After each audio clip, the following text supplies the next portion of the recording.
ओढ़नी के रंग पियर जादू चला रहल बा, लागे कि जैसे खेतवा में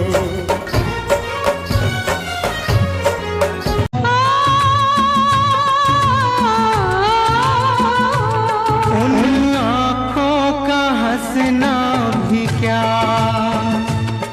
जिन आँखों में पानी ना हो।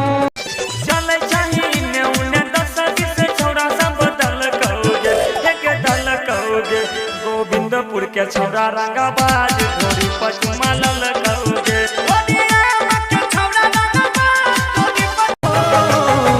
तुम्हें पाके दिल भर मुझे लग रहा है, मेरी जिंदगी में ना अब कुछ कमी है, तुम्हारे लबों पे अखिया मिलावलू, एहो धन दिल में समैलू हो, एहो धन दिल में समैलू हो, एहो धन मोहानी मूरतिया बातो हारा कर जावा मैं उतरिए नु गईलू हो।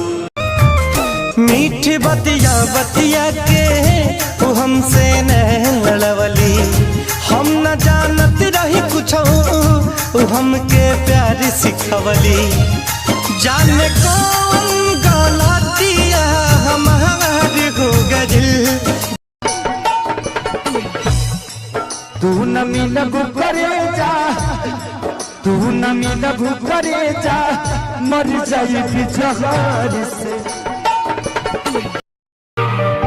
अखिया के तारोक ले अब दिल न लेकिन मानी हो, अब त जिंदगी काटे पारी कसम।